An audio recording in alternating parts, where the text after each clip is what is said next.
My name is Amanda Mitchell. I'm 28, and until recently, I ran a successful online marketing business. For 6 years, I financially supported my entire family, paid their mortgage, bills, everything. Then last month, a fire destroyed my apartment and office. I lost everything.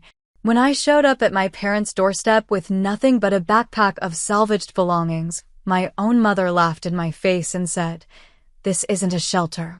That night, I made a decision that changed everything. Before I tell you what happened after I cut every penny, let me know where you're watching from and hit subscribe if you want more stories about setting boundaries with toxic family members.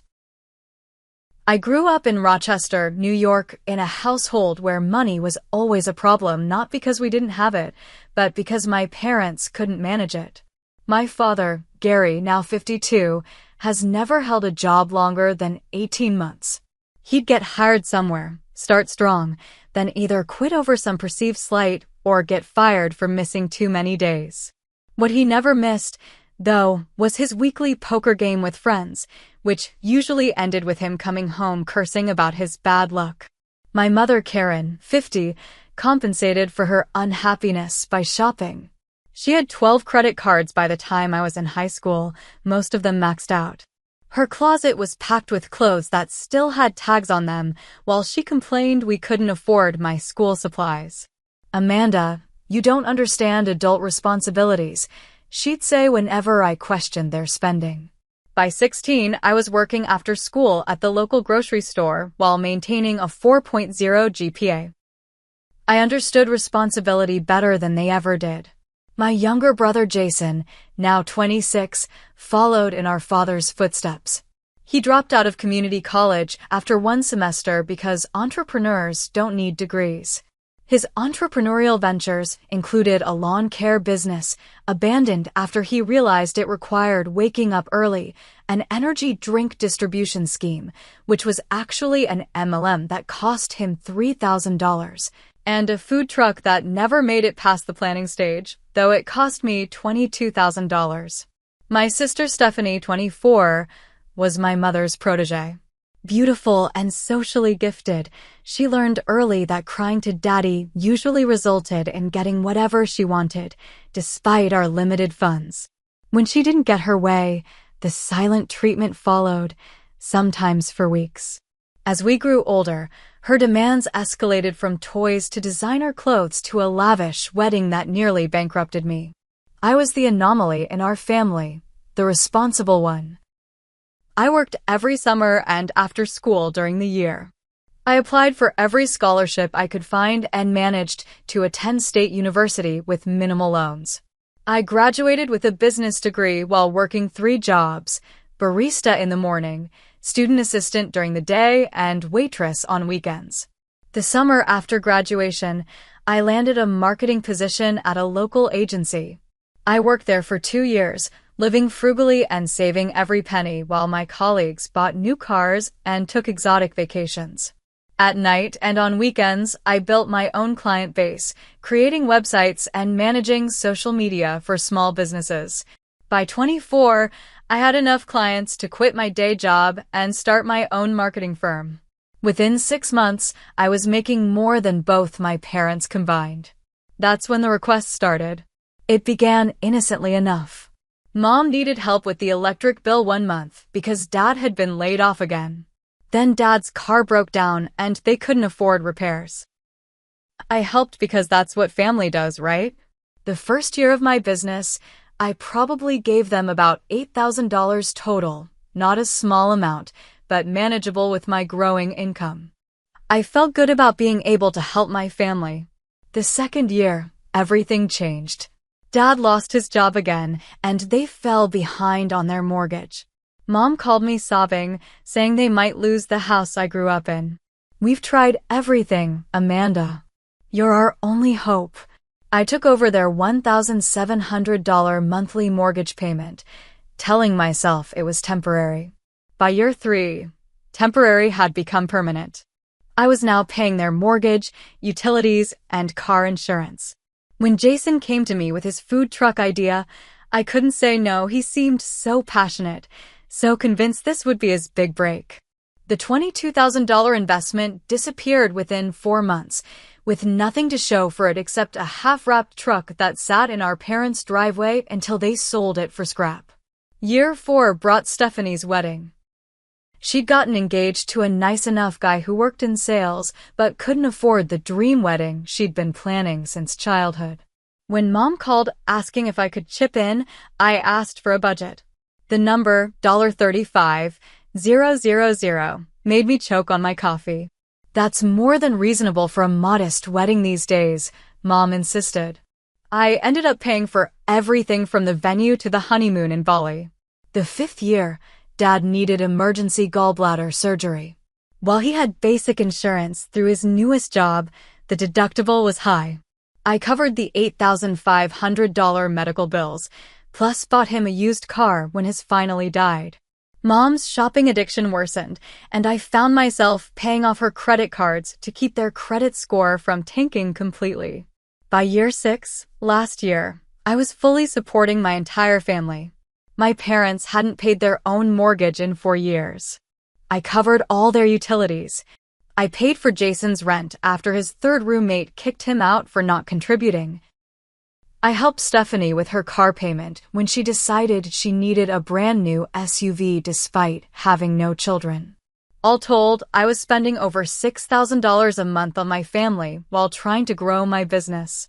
The gratitude that had been present during that first year had long since vanished. My help wasn't appreciated, it was expected. When I couldn't immediately transfer money for Stephanie's emergency, a sale at Nordstrom, she wouldn't speak to me for days.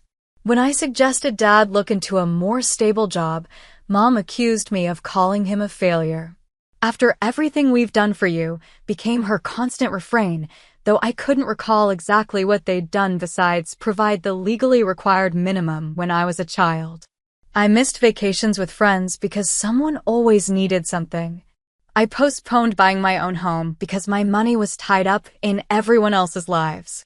I worked 60-hour weeks to maintain the income needed to support 5 adults. Deep down, I knew this wasn't right. But every time I considered cutting back, the guilt would overwhelm me. Family takes care of family, Mom would say. And I believed her, even though the care only seemed to flow in one direction. The smoke alarm woke me at 2:17 a.m. on a Tuesday in April. At first, I thought it was my phone alarm malfunctioning, but the piercing sound was too urgent, too insistent. When I opened my bedroom door, thick black smoke immediately forced me to drop to my knees. My apartment was on the 3rd floor of a converted Victorian house. I'd chosen it specifically because the spacious front room made a perfect home office. I loved that old building with its ornate woodwork and bay windows. Now those same vintage features were turning it into a tinderbox. I crawled to the bathroom, soaked a towel in water, and covered my face. Through watering eyes, I could see orange flames flickering beneath the door that led to the hallway. The fire hadn't started in my unit. I later learned it began in my downstairs neighbor's kitchen when she fell asleep with oil heating on the stove, but it was spreading fast. My emergency exit was the fire escape outside my bedroom window. I grabbed my laptop bag, stuffed it with my passport, birth certificate, and the external hard drive where I backed up client files. I shoved my phone and charger in my pocket, slipped on the shoes beside my bed, and climbed out onto the metal landing.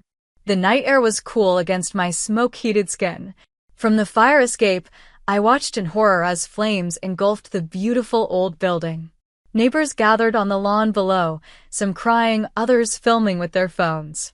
Fire trucks arrived with screaming sirens, but it was already clear they couldn't save the structure, only prevent the fire from spreading to neighboring buildings.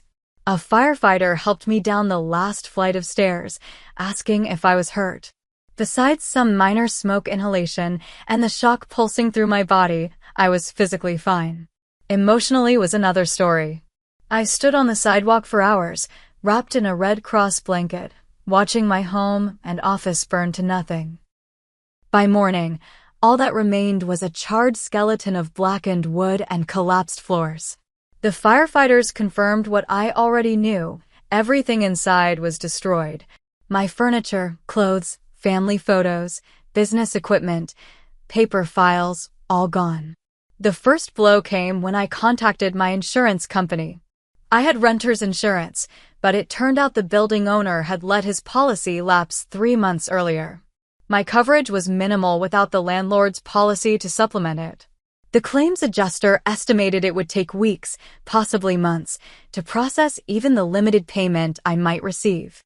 For the first 3 nights, I stayed at a hotel that cost $179 per night, an expense I couldn't sustain for long. My business operated primarily from my home office, and without my equipment and files, I couldn't work. While most of my client information was backed up online, my computer, professional camera, lighting equipment, and other tools were gone. I'd always been careful with money, but supporting my family had drained my savings. The emergency fund I once had was depleted after paying for Dad's car last year. I had about $3,200 in my checking account, enough for maybe 2 weeks of hotel stays and basic necessities, but not enough to put a deposit on a new apartment while maintaining my family's financial needs. My friends Megan and Tyler offered their couch for a couple of nights, but they lived in a tiny one-bedroom apartment with barely enough room for themselves. I gratefully accepted, not wanting to impose for longer than absolutely necessary. By day 5 after the fire, I was running out of options. I'd applied for emergency assistance, but without dependent children, I wasn't high on the priority list. I'd called every affordable apartment in the area, but without proof of current employment. My business cards and marketing materials had burned. Landlords were hesitant. That's when I made the decision that seemed so obvious, I was almost embarrassed I hadn't thought of it immediately. After 6 years of supporting my family, paying their mortgage, utilities, car payments, and more, surely they would help me for a few weeks until I got back on my feet. I called my mother first, explaining the situation in detail. Her response was lukewarm at best. "Oh, that's terrible, honey. I'm so sorry to hear that." The sympathy in her voice didn't match her words.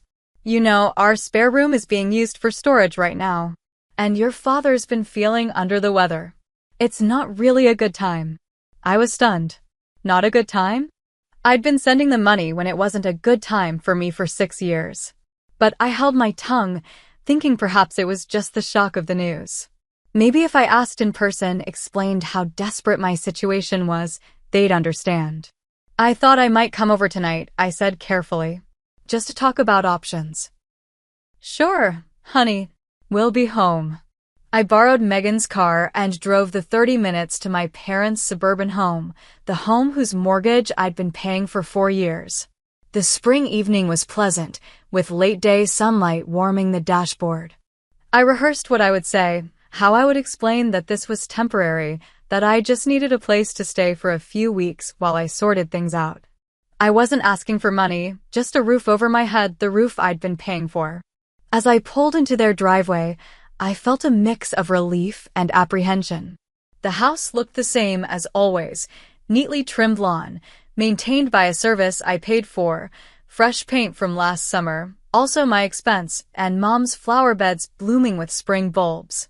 My parents' 2 cars sat in the driveway, Dad's 2-year-old Ford, bought with my money, and Mom's SUV, monthly payments courtesy of me. I took a deep breath and got out of the car, clutching the backpack that contained everything I now owned in the world. Mom opened the door before I could knock, her eyes widening at my appearance. I hadn't had access to most of my clothes or makeup since the fire, and had been rotating between 2 t-shirts borrowed from Megan. My hair smelled faintly of smoke despite multiple washings. "Amanda, you look tired." She hesitated before stepping aside to let me in. The house was immaculate as always. Fresh flowers sat on the entryway table, and I could smell something baking in the kitchen. The contrast between the comfort of this home and my current situation made my throat tighten. "Is Dad here?" I asked, following her to the kitchen.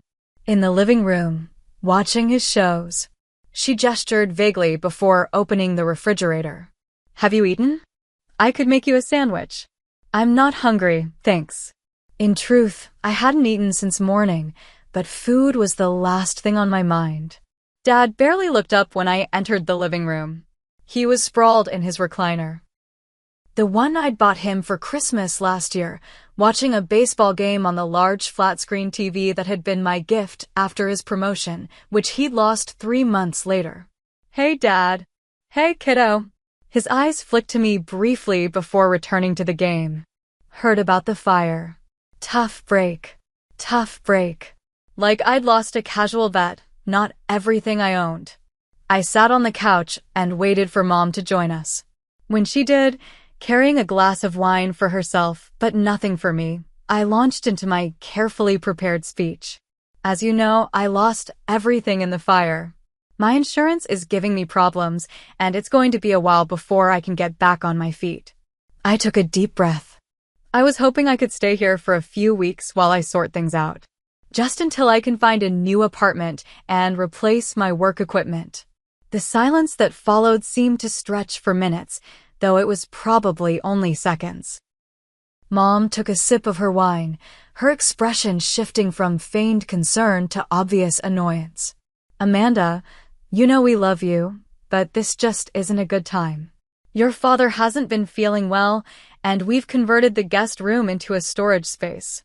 "I could sleep on the couch," I said, desperation creeping into my voice. "Or clear out some of the storage. I don't need much space." "It's not just that," Mom continued, not meeting my eyes. "You know how your father values his routine. Having someone else here would be disruptive."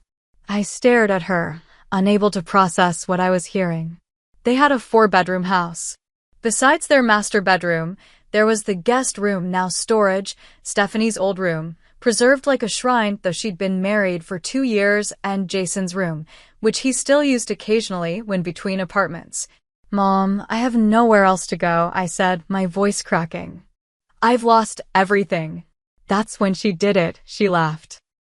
A short, dismissive laugh that cut through me like a knife. "Don't be so dramatic, Amanda. This isn't a shelter. You've always been resourceful. I'm sure you'll figure something out." In that moment, something broke inside me. 6 years of supporting them, of putting their needs before mine, of being the responsible one, and this was how they repaid me. "Do you realize," I said, my voice unnaturally calm, "that I've been paying your mortgage for 4 years? That I pay for this house you're refusing to let me stay in?" Mom's expression hardened. "That's different. We're your parents. We raised you. I've given you over $250,000 in the past 6 years. That's what family does," she snapped. "Don't throw it in our face. We would have done the same for you if we could. But they could now. They absolutely could help me now, and they were choosing not to." Dad finally spoke up, still not looking away from the television. "Your mother said it's not a good time, Amanda. Don't make this difficult." Just then, the front door opened, and Jason walked in. My brother had his own key to the house I paid for, apparently. "What's going on?" he asked, looking between us. Mom quickly explained that I'd dropped by after having some trouble with my apartment, conveniently leaving out that said apartment had burned to the ground. "So she wants to stay here," Mom finished, "but I was explaining that we just don't have the space right now." Jason frowned. "In my room? No way. I've got all my gaming equipment set up, and I'm hosting a tournament this weekend. You don't even live here." I couldn't help but shout. "I stay here all the time," he shot back. "It's still my room." I stood up, shaking with rage and disbelief. "I have paid for everything for this family for 6 years. Everything. The mortgage on this house. The utilities. The lawn service. The car payments. Jason's rent when he got evicted. Stephanie's wedding. Dad's medical bills." I was crying now, tears streaming down my face. I lost everything in that fire. Everything. And you can't even offer me a couch to sleep on. Mom stood too, her face flushed with anger or embarrassment. I couldn't tell which. "That's enough, Amanda. If you only helped us so you could throw it in our faces later, then maybe you should stop." "Maybe I should," I whispered. As if on cue, Mom's phone rang. She glanced at it, then answered. Hi, Stephanie. Yes, she's here. A pause. Actually, I think she's just leaving. I could hear my sister's voice on the other end, asking questions. Mom handed me the phone. She wants to talk to you. With trembling hands, I took the phone. Hello. Amanda, Mom texted me about the fire. I'm so sorry. Stephanie's voice held more genuine sympathy than either of our parents had shown. For a brief moment, I felt a surge of hope. Thanks, Steph. It's been rough. I was asking Mom and Dad if I could stay here for a bit while I figure things out. Oh! Her tone changed immediately. Well, I'd offer our place, but you know how small it is. And Ryan's mother is visiting next week. A pause. I could lend you some clothes, though? Maybe send a gift card for takeout. The last thread of hope snapped. Don't worry about it, I said flatly and handed the phone back to Mom without saying goodbye. I grabbed my backpack from where I'd set it by the couch. No one spoke as I walked to the front door. No one tried to stop me. As I opened the door, rain had started falling, a perfect cinematic touch to the worst day of my life. Amanda, Mom called as I stepped outside. I turned, thinking perhaps she'd had a change of heart. Instead, she said, "Will you still be sending the mortgage payment on the 1st? We have that property tax bill coming up." I didn't answer. I couldn't. I simply turned and walked to my borrowed car, the rain soaking through my thin t-shirt. In the car, I sat with the engine off, staring at the house through the rain-streaked windshield. 6 years of support, of sacrificing my own dreams to keep them comfortable, and they couldn't offer me a couch for a few nights.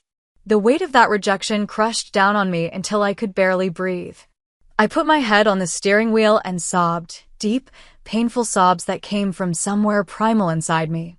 In that moment, parked outside the house I'd been paying for, I realized a devastating truth. To my family, I wasn't a daughter or a sister. I was an ATM. And ATMs don't need shelter. I spent that night in Megan's car, parked behind a 24-hour Walmart. I couldn't face going back to her apartment and explaining what had happened. The humiliation was too raw, too fresh. I reclined the driver's seat as far as it would go and tried to sleep, but my mind kept replaying my mother's laugh, my father's indifference, my siblings' selfishness. As the night stretched on, memories flooded back. The Christmas I'd worked through to finish a major client project, transferring money to my parents just in time for them to buy presents from Santa for Jason and Stephanie. The vacation to Bermuda I'd canceled because Dad needed dental work not covered by insurance. The countless weekends I'd spent helping Mom with household projects while my friends posted photos of their adventures on social media. Around 3 a.m., I opened the Notes app on my phone and began calculating. Mortgage payments for 4 years, $81,600. Utilities for 6 years, approximately $18,000. Car payments for both parents over 3 years, $32,400. Jason's failed business ventures, $38,000. Stephanie's wedding and subsequent emergencies, $47,000. Various medical bills, credit card payments, insurance premiums, and miscellaneous expenses, roughly $63,000. The total stared back at me from my phone screen, $280,000. Over $250,000 gone. Not invested in my future, not saved for a home of my own, not used to grow my business to the next level, just gone, poured into the bottomless pit of my family's needs and wants. And what had I gotten in return? Not even a couch to sleep on when I had nothing. As dawn broke, I drove to a 24-hour diner. I was exhausted, hungry, and desperately needed coffee. The place was nearly empty, just a few truckers at the counter and an elderly couple in a corner booth. I slid into a booth by the window and ordered coffee and pancakes from a waitress whose name tag read Rebecca. When she brought my food, she paused, studying my face. Rough night. I must have looked terrible, unwashed, red-eyed, still wearing the same clothes. My apartment burned down yesterday, I said, surprising myself with the honesty. I lost everything. Oh, honey, I'm so sorry. Her sympathy seemed genuine, unlike my mother's performance. Do you have somewhere to stay? I shook my head, tears threatening again. I asked my family, but they said no. After everything I've done for them. Rebecca slid into the booth across from me. Family can be the worst sometimes. My brother did the same to me years ago. I'd been sending him money for years, then when I needed help, suddenly he was too busy. She patted my hand. But you know what? Best thing that ever happened to me. Made me realize I needed to put myself first for once. She gave me a few minutes of kindness before other customers needed her attention. It wasn't much, but that small interaction with a stranger who showed more compassion than my own family was the final push I needed. I paid my bill, leaving Rebecca a tip larger than I could really afford, and drove to the nearest extended stay motel. It wasn't fancy, but it was clean and safe. I used my nearly maxed out credit card to book a room for 2 weeks. It would take most of my available credit, but it would give me a base of operations to figure out my next steps. In the small motel room with its generic artwork and polyester bedspread, I opened my laptop and created a spreadsheet. In one column, I listed every financial connection I had with my family. Parents' mortgage, automatic payment from my account on the 1st. Parents' utilities, automatic payments on various dates. Dad's car payment, automatic payment on the 15th. Mom's credit card minimum payments, automatic payment on the 22nd. Jason's rent, direct transfer on the 1st. Stephanie's car insurance, automatic payment on the 10th. In the next column, I listed steps to sever each connection. Call mortgage company to stop automatic payment. Cancel utility automatic payments. Contact auto loan company to remove my name. Cancel automatic payments to credit cards. Stop all bank transfers. Document everything for legal protection.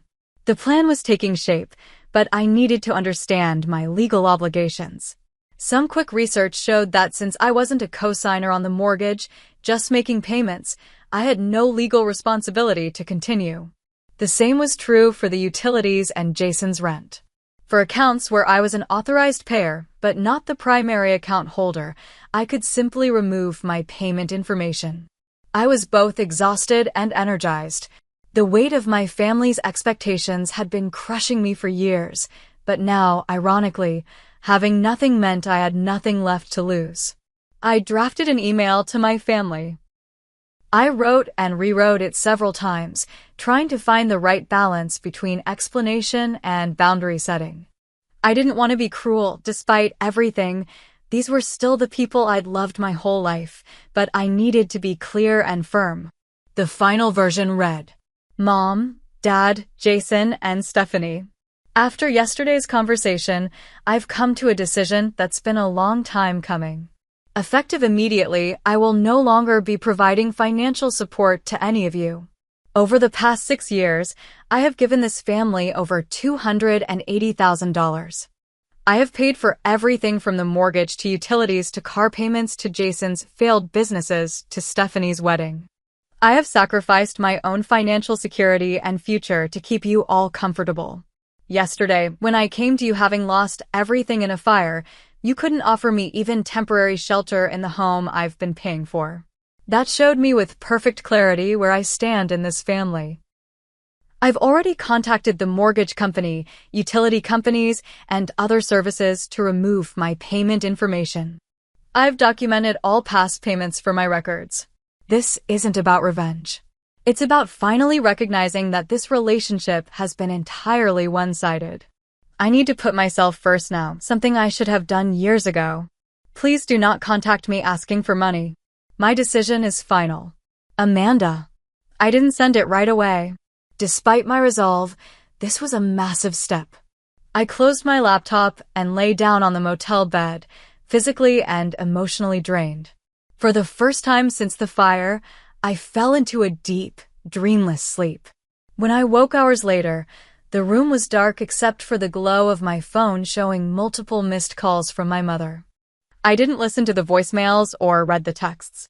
Instead, I reopened my laptop, reread my email, and before I could second-guess myself, hit send. Then I blocked all their numbers on my phone.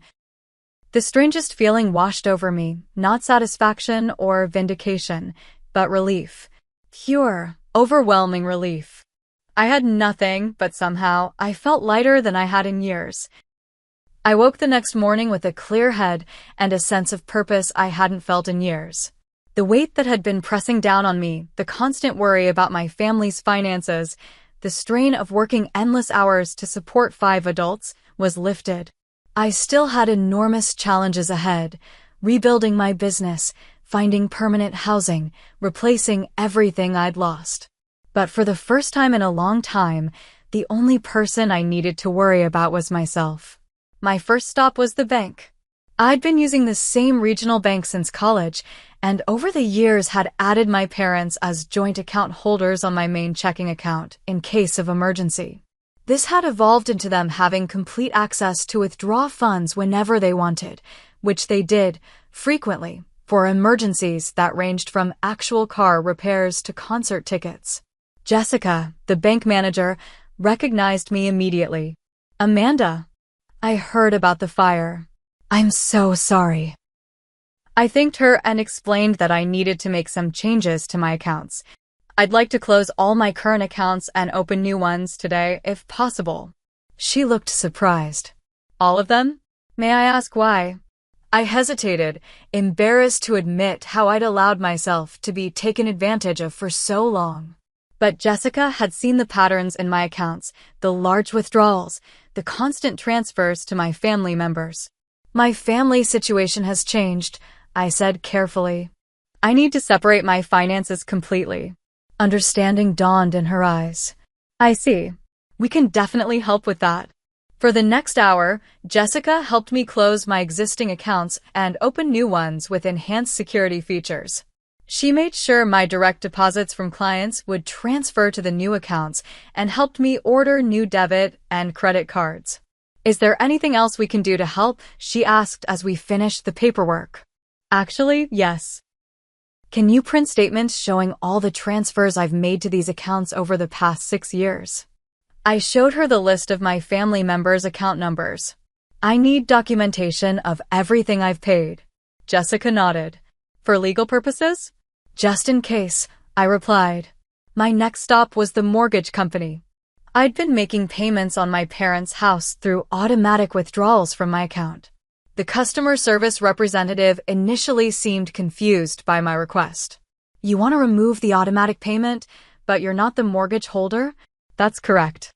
I've been making payments on behalf of my parents, but I'll no longer be doing so." "I see. Are they aware of this change?" "They will be," I said firmly. "I'm not responsible for their mortgage. I've been helping voluntarily, and that help is ending."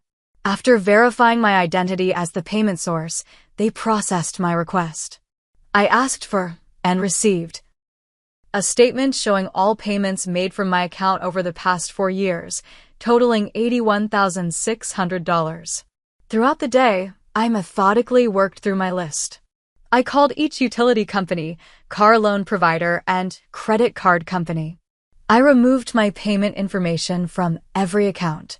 Some were easy. I simply canceled the automatic payments.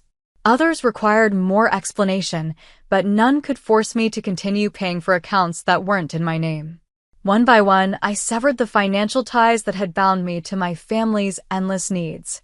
With each call, each form, each confirmation email, I felt more in control of my own life. By late afternoon, I'd worked through most of my list. My phone had been buzzing constantly. My family had discovered they couldn't access my bank accounts and were trying to reach me. I'd unblocked their numbers to document the harassment, but wasn't answering calls or responding to messages. The most difficult call was to the student loan company where I was a co-signer on Jason's loans he'd stopped paying on years ago, leaving me to cover the payments to protect my credit score. I couldn't simply remove myself as a co-signer, but I did set up a minimum payment plan that would keep the account from defaulting while I explored legal options for removing my name entirely. After working through my financial to-do list, I made one final call to a legal aid service that offered free consultations. I explained my situation to the attorney who took my call, asking if there was anything else I needed to do to protect myself. "You've done most of the right things already," she assured me. The documentation of past payments was especially smart. Since you weren't contractually obligated to make these payments, with the exception of the student loan you co-signed, you have no legal responsibility to continue. What if they claim I promised to keep paying? Or that the money was a loan they intended to repay? Without written agreements, those would be difficult claims to prove. The pattern of payments over 6 years with no repayment suggests these were gifts, not loans. But if you're concerned, send a clear written statement that you will no longer be providing financial support. Actually, can you email them something to that effect? I already did last night. Perfect. Save that email and any responses. If they make any threats or continue to harass you, you might consider a cease and desist letter, but let's hope it doesn't come to that. After thanking her for her time, I sent one final email to each family member individually, with screenshots of bank statements showing the total amounts I'd given them over the years. I didn't include any emotional language, just facts and figures. To each, I attached a PDF with a detailed accounting of exactly what I'd paid for and when. The totals were staggering when laid out chronologically. To my mother, total support provided, $124,350. Mortgage payments, $81,600. Utility payments, $12,480. Credit card payments, $19,270. Miscellaneous expenses, $11,000. To my father, total support provided, $62,800. Car payments, $18,400. Medical bills, $21,400. Personal loans, $23,000. To Jason, total support provided, $56,900. Food truck business, $22,000. Rent payments, $19,200. Student loan payments, $8,700. Miscellaneous expenses, $7,000. To Stephanie, total support provided, $56,950. Wedding expenses, $35,000. Car-related expenses, $14,750. Personal loans, $7,200. I ended each email with the same message. This is a record of the financial support I have provided. I am sending this as documentation only, not to request repayment. As stated in my previous email, I will no longer be providing financial assistance of any kind. Please respect this boundary. Then I set up an auto-reply on my email and a similar automatic text response. I am currently unavailable as I rebuild after losing my home and business in a fire. If this is regarding a past financial arrangement, please note that I am no longer providing financial support. If this is a client or business contact, please leave a detailed message and I will respond as soon as possible. That evening, I sat in my motel room feeling a strange mix of emotions, grief for the relationships I'd thought I had, anger at being used for so long, anxiety about my uncertain future, but underlying it all, a profound sense of liberation.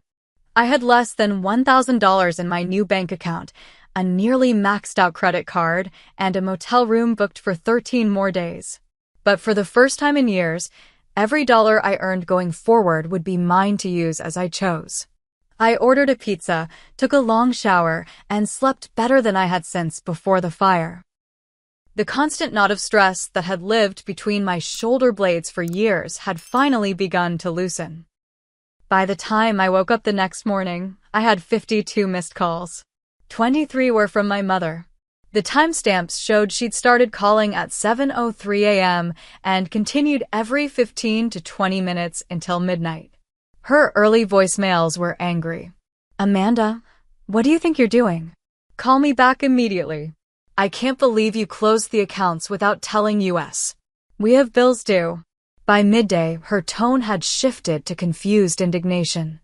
I don't understand why you're doing this. After everything we've done for you. Your father is very upset. Is this really how you want to treat your family? The evening messages turned tearful and manipulative. Please, Amanda. We need you. We can't make the mortgage payment without you. What are we supposed to do? End up homeless? Is that what you want? My father had called 8 times, but left only 2 voicemails. The first was just background noise, as if he'd accidentally triggered the recording. The second was brief and threatening. You need to fix this, Amanda. Now. Jason had called 12 times, his messages growing increasingly aggressive. What the hell, Amanda? Mom's freaking out. I was counting on that money for rent. My landlord's going to evict me. You're really going to screw over your own family? What kind of person does that? His final message was slurred, obviously drunk. You think you're better than us? You're nothing. Nothing. Stephanie had called 9 times. Her first message was actually sympathetic. Amanda, I'm sorry about what happened at Mom and Dad's. That wasn't right. Call me, okay? But when I didn't respond, her subsequent messages quickly devolved. I know you're upset, but cutting everyone off is extreme. We need to talk about this. My car payment is due next week. I'm going to be late if you don't help. Fine. Be that way. I always knew you were jealous of me. The text messages followed a similar pattern. Mom. The mortgage company called. Payment didn't go through. Fix this now. Dad, your mother is in tears. Hope you're happy. Jason. Need $800 for rent by tomorrow or I'm evicted. Stephanie. My credit score will be ruined if you don't make that car payment. Mom again. I've always been there for you. How can you do this to us? The messages continued throughout the day, ranging from guilt trips to outright threats to desperate pleas. I read them all but responded to none. Each message only confirmed what I already knew. They didn't care about me, only what I could provide for them. By the afternoon, the tone of the messages began to shift. Reality was setting in. Mom, maybe we can work something out. You could pay just the mortgage and we'll handle the rest. Dad, your mother says I should apologize. So I'm sorry you felt unwelcome. Jason, look, I was drunk last night. Didn't mean what I said. But seriously, I need help with rent. Stephanie, I talked to Mom. She was wrong not to let you stay. You can stay with Ryan and me if you still need to. Too little, too late. Their sudden concern for my welfare was transparently self-serving. They weren't worried about me. They were worried about their comfortable lives crumbling without my financial support. Meanwhile, I had my own problems to solve. I needed to rebuild my business from scratch. Most of my clients had been understanding about the fire, but I needed to get back to work as soon as possible. I used some of my remaining cash to buy a basic laptop, nothing fancy, just enough to handle design software and video calls. The public library became my office. I spent hours there each day, reaching out to clients, explaining my situation, and assuring them I could still meet their needs despite my personal setbacks. Some were sympathetic and patient. Others needed immediate work and couldn't wait. I lost 3 clients that first week, but managed to keep the rest. During one of my library sessions, I met Diana, the owner of a local print shop. She overheard me on a client call explaining that I was working from the library after losing my home office in a fire. I couldn't help overhearing, she said when I ended the call. I have a small office in the back of my shop that I'm not using. It has internet and a desk. You're welcome to use it until you get back on your feet. I was stunned by the kindness from a complete stranger. I couldn't impose like that. It's sitting empty anyway, she insisted. And I could use some help with my website when you have time. Maybe we could trade. That same day, through Diana, I met Rachel, a landlord who owned several properties in the area. When she heard my story, the real story, not the edited version I gave most people, she offered me a small 1-bedroom apartment at below market rent. It needs painting and some minor repairs, she explained. If you're willing to do the work yourself, I'll knock $200 off the monthly rent and waive the security deposit. The apartment was tiny and dated, with faded wallpaper and worn carpeting, but it was clean and structurally sound. The day I signed the lease, Diana showed up with pizza and a housewarming gift, a second-hand desk she'd had in storage. For your new home office, she said with a smile. Slowly, I began to rebuild. I spent evenings painting the apartment and weekdays working from Diana's back office. I found a second-hand couch on Facebook Marketplace and bought dishes from the dollar store. It wasn't much, but it was mine and no one could take it away from me. As the weeks passed, the calls and messages from my family gradually decreased. They'd realized I wasn't going to change my mind. Mom still called every few days, but her messages had become resigned rather than demanding. We had to take out a loan to cover the mortgage, she reported, clearly expecting me to feel guilty. Your father had to get a second job at the hardware store. At his age, Jason got evicted. He's sleeping on our couch now. I listened to the messages, but continued not to respond. Each update only confirmed that they'd been capable of solving their own problems all along. They just hadn't wanted to. About a month after I cut them off, I was working at the print shop when Diana poked her head in. There's someone here asking for you. A woman. Says she's your mother. My heart raced. I don't want to see her. Diana nodded, understanding immediately. I'll tell her you're not here. No, I said, standing up. I'll tell her myself. My mother stood by the counter, looking out of place in her expensive clothes and perfectly styled hair. When she saw me, her expression brightened. Amanda, finally, you've been impossible to reach. I kept my voice calm and professional, aware of customers in the shop. I've been clear about my boundaries, Mom. I don't want to talk. Don't be ridiculous. We're family. We need to discuss this situation. She lowered her voice. Your father and I are struggling. The bank is threatening foreclosure. I'm sorry to hear that. You should talk to a financial advisor. Her eyes narrowed. Is that all you have to say? After everything we've done for you. What exactly have you done for me, Mom? When I lost everything and needed a place to stay, you laughed in my face. That was a misunderstanding. I was stressed. You know how your father gets when his routine is disrupted. I shook my head. It wasn't a misunderstanding.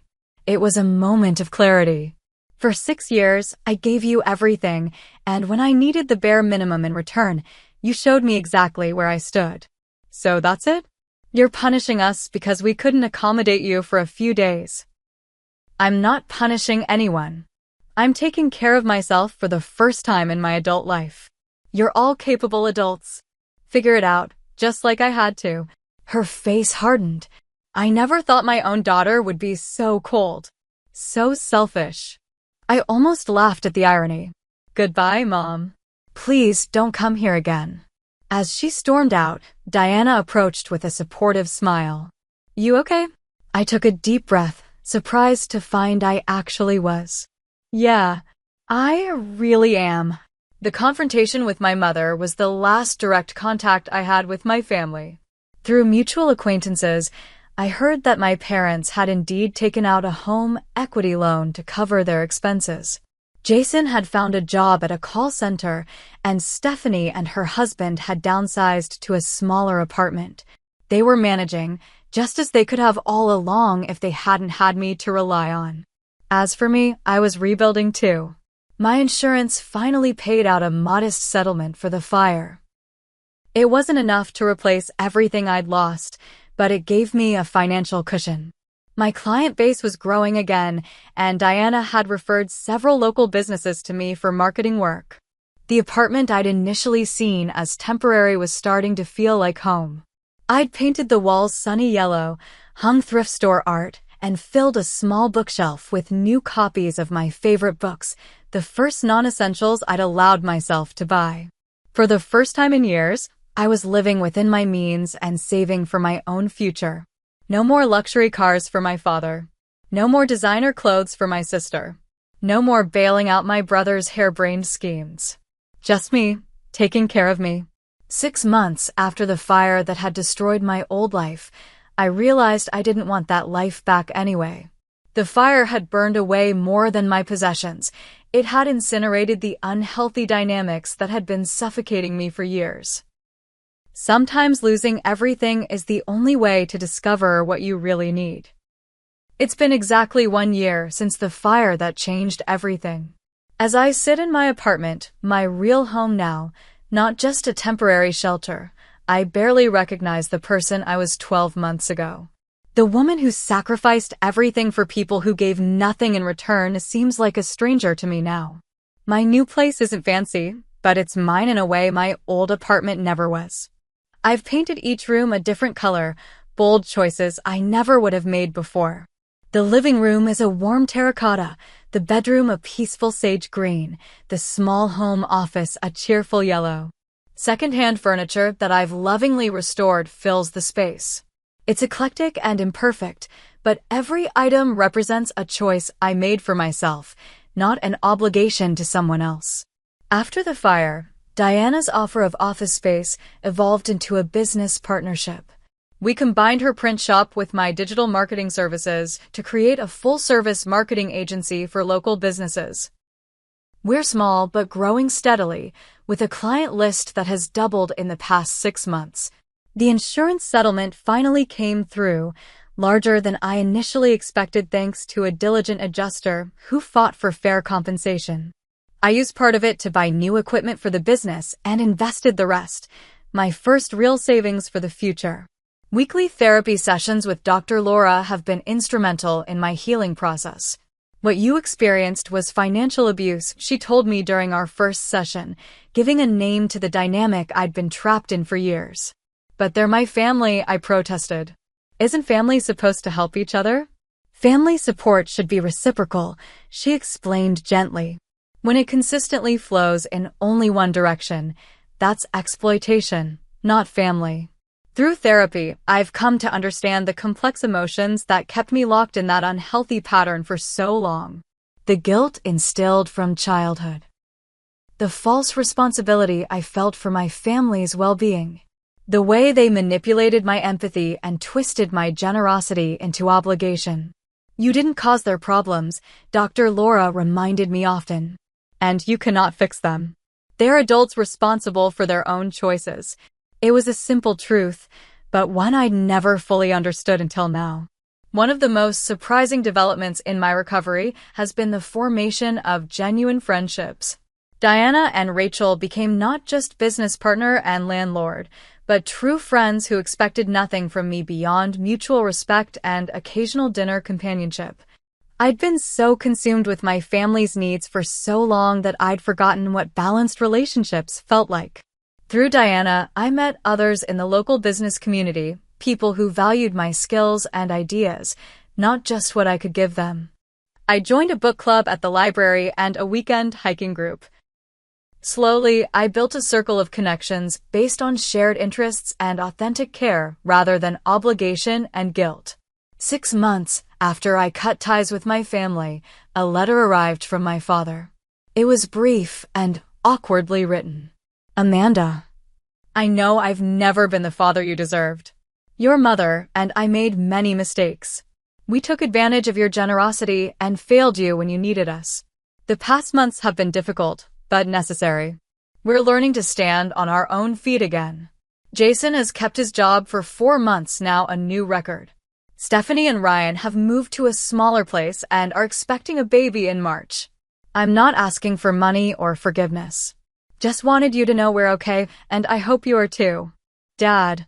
I read the letter several times, searching for the manipulation hidden between the lines, but found none. It wasn't a grand apology or a request to reconcile. Just a simple acknowledgement of reality and what sounded like genuine concern for my well-being. I decided not to respond, but I kept the letter. It felt like closing a chapter not with anger or resentment, but with quiet acceptance that some relationships cannot and should not be saved.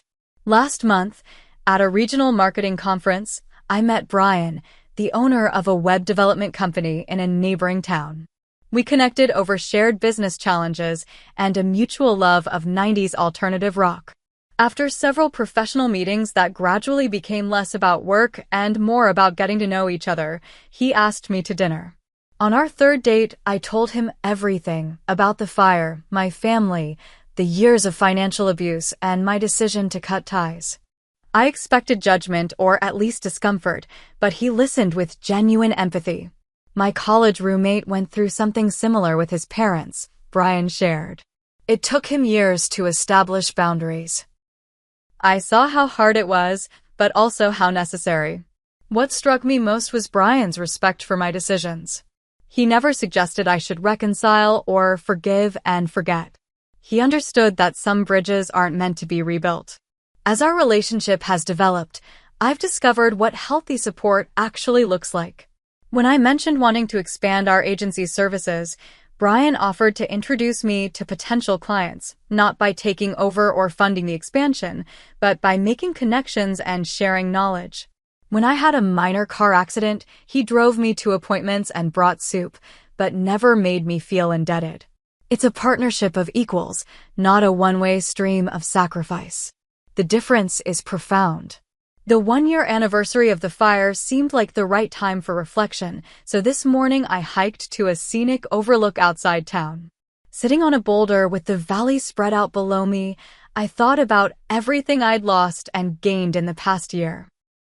I lost my apartment, my possessions, and my dysfunctional family relationships. I gained self-respect, genuine friendships, and a clearer understanding of my own worth. The material losses were difficult, but ultimately replaceable. The psychological gains were priceless. In the distance, I could see the town where my parents still lived in the house I'd paid for. I felt no urge to drive there, no pull of guilt or obligation. That chapter was closed. My phone buzzed with a text from Brian. Hope the hike is giving you the perspective you wanted. Dinner later. I smiled and replied yes before tucking the phone away and turning my attention back to the view. The sky was impossibly blue, the valley lush with summer growth. Everything was exactly as it should be. I've learned that family isn't defined by blood or obligation. Family consists of the people who support you when you're in need, not because they expect repayment, but because they value you as a person. By that definition, I've built a truer family in the past year than I had in the 28 years before. The fire destroyed my home, but illuminated a truth I needed to see. Sometimes losing everything is how you find what truly matters. Have you ever had to set difficult boundaries with family members who took advantage of your generosity? Or have you lost something important only to realize it was actually holding you back? I'd love to hear your stories in the comments below. And if this story resonated with you, please hit that like button and subscribe to hear more about my journey toward building a healthier, happier life on my own terms. Thank you for listening, and remember, you deserve relationships that lift you up, not drain you dry.